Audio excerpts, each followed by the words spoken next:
warahmatullahi wabarakatuh. Alhamdulillahirrabbilalamin. Wassalatu wassalamu ala asrafil anbiyal mursalin wa ala alihi wa sahbihi ajmain, amma ba'd. Pertama-tama, marilah kita senantiasa mengirimkan puja dan puji syukur atas kehadirat Allah Subhanahu wa Ta'ala, karena pada kesempatan hari ini kita masih diberikan kesehatan, keselamatan, umur yang panjang, dan begitu pun tak lupa kita kirimkan salawat dan salam kepada baginda Rasulullah Sallallahu Alaihi Wasallam, Nabi yang telah menggulung tikar-tikar kekafiran dan membentangkan permadani keislaman. Pada kesempatan kali ini, izinkan saya menyampaikan secuil pengetahuan mengenai hal yang sangat tidak tabu lagi di era zaman globalisasi ini, yakni hukum pacaran. Mungkin kata ini sudah tidak asing lagi di telinga kita, bahkan anak SD pun sudah banyak yang menjalaninya.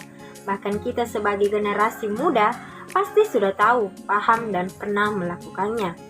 Nah, buat kalian yang masih friendzone, pacaran, atau bahkan masih single, emang kalian tahu apa itu pacaran? Pasti teman-teman semua sudah tidak asing lagi kan dengan hal yang berbau pacaran? Apa sih pacaran itu? Ada tidak dari teman-teman sekalian yang tahu apa itu pacaran? Baiklah, saya akan sedikit menjelaskan. Pacaran merupakan proses perkenalan antara dua insan manusia yang sedang dalam tahap pendekatan atau mencari kecocokan satu sama lain guna membuahi suatu komitmen untuk menuju jenjang yang lebih serius, yakni bahtera rumah tangga. Sebagian remaja menganggap bahwa pacaran merupakan kebutuhan pokok. Sebagian juga menganggap bahwa orang yang tidak memiliki pasangan merupakan golongan orang-orang yang jomblo yang hidupnya ngenes karena tidak ada pasangan. Astagfirullah, astagfirullah, astagfirullahaladzim. Bagaikan lagu makan-makan sendiri, jalan-jalan sendiri, ngopi-ngopi sendiri, hidup pun sendiri. Apa sih yang kita banggakan dari pacaran? Pegangan tangan, saling pandang memandang lawan jenis sepuasnya, atau pasang status di Facebook, aku udah jadian. Apa? Teman-temanku yang senantiasa menjomblo, ketahuilah bahwa pacaran itu tidak ada manfaatnya sama sekali. Perkataan orang tua sudah tidak lagi dituruti. Yang tadinya sekolah urusan nomor satu jadi urusan belakangan. Suara azan berkumandang pun sudah tidak dihiraukan. Bagaikan yang hanya ada dia dan dia. Bagaikan Indomie, dialah nomor satu. Sungguh ironis. Sungguh ironis memang generasi zaman ini. Teman pacaran itu tidak mendatangkan manfaat. Tidak disebutkan dalam Al-Quran dan tidak dianjurkan pula dalam Islam. Berdasarkan firman Allah Subhanahu wa Ta'ala pada Quran surah Al-Isra yang artinya, dan janganlah kamu mendekati zina, karena sesungguhnya zina itu adalah fahisah, perbuatan yang keji dan seburuk-buruk jalan yang ditempuh oleh seseorang. Quran surah Al-Isra ayat 32. Lalu, jika itu zina, apakah cinta itu dilarang dalam Islam? Jawabannya adalah tidak. Tidak ada larangan untuk mencintai dalam Islam. Yang ada, bagaimana kita menyalurkan rasa cinta tersebut kepada lawan jenis. Cinta kepada lawan jenis merupakan hal yang fitrah bagi semua manusia. Karena sebab cintalah, keberlangsungan hidup manusia bisa terjaga. Oleh sebab itu, Allah Subhanahu wa Ta'ala menjadikan wanita sebagai perhiasan dunia dan kenikmatan bagi penghuni syurga. Lantas bagaimana penyaluran cinta dimaksudkan dalam Islam? Yang pertama yaitu niatkanlah pada Allah. Jangan mencintai karena hawa nafsu, seperti fisik atau harta, sebab nantinya akan dihinakan oleh Allah dan nantinya akan tampak kenyataan yang sesungguhnya menyesalkan. Keutamaan cinta dalam Islam ialah sebagai jalan untuk beribadah kepadanya, seperti yang tertera dalam firman Allah Subhanahu wa Ta'ala dalam Quran surah Qasas ayat 50 yang artinya, dan siapakah yang lebih sesat daripada orang yang mengikuti hawa nafsu mereka belaka dengan tidak mendapat petunjuk dari Allah sedikit pun. Yang kedua yaitu menjaga pandangan mencintai seseorang yang belum menjadi muhrimnya. Tentu tak boleh berlebihan, misalnya dalam memandang walaupun memiliki perasaan lebih dan tidak mendekat secara langsung. Melihat yang bukan muhrimnya pun juga termasuk zina mata yang harus dihindari. Lebih baik berjuang dengan sabar hingga mendapatkan hubungan yang halal. Saat kita sebagai muslimah sedang jatuh cinta, kita hendaknya menjaga pandangan dan kehormatan sebagai muslimah. Seperti dalam hadis yang artinya, janganlah engkau iringkan satu pandangan kepada wanita yang bukan mahram dengan pandangan lain, karena pandangan yang pertama itu halal bagimu, tetapi tidak yang kedua. Hadis riwayat Abu Daud. Yang ketiga yaitu mendekatkan diri kepada Allah Subhanahu wa Ta'ala. Jangan lupa libatkan Allah dalam setiap urusan, termasuk urusan yang berhubungan dengan memperjuangkan cinta. Seperti yang diriwayatkan dalam hadis yang artinya, jika ia mendekat padaku sejengkal, aku mendekat padanya sehasta. Aku mendekat padanya sedepa, dan jika ia datang kepadaku dengan berjalan, maka aku mendatanginya dengan cepat. Hadis riwayat Bukhari. Yang keempat yaitu jauhi zina. Dalam memperjuangkan cinta, hal utama yang harus dihindari adalah zina, yakni zina dalam bentuk apapun, baik zina hati, zina mata, zina pikiran, maupun zina perbuatan.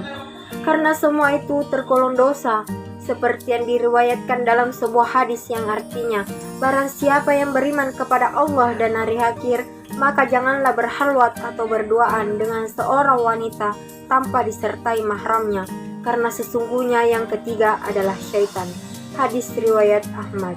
Yang kelima yaitu sholat istikharah. Salat istikharah ini dianjurkan untuk mendapatkan kemantapan hati. Dengan menjalankan salat istikharah, Allah Subhanahu wa Ta'ala akan memberi petunjuk terbaik apa yang seharusnya dilakukan, sehingga terhindar dari jalan sesat atau langkah yang salah. Seperti yang tertera dalam firman Allah Subhanahu wa Ta'ala dalam Anbiya ayat 89 yang artinya, ya Tuhanku, janganlah engkau membiarkan aku seorang diri, engkaulah ahli waris yang paling baik. Yang keenam yaitu memperbaiki diri. Selalu memperbaiki diri dari segi akhlak dan hati, sehingga nantinya akan mendapat jadi yang terbaik dan mendapat hasil dari apa yang diperjuangkan tersebut yang terbaik pula. Sebagai manusia tidak boleh merasa baik, harus selalu merasa rendah diri di hadapan Allah Subhanahu wa Ta'ala.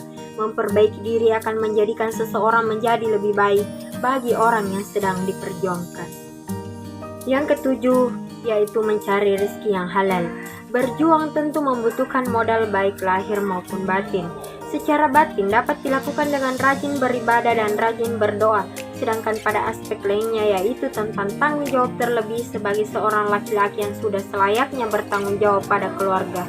Selama waktu penantian wajib diisi dengan kegiatan yang bermanfaat, seperti mencari rezeki yang halal. 8. Yaitu menyibukkan diri dengan hal yang bermanfaat selama memperjuangkan cinta.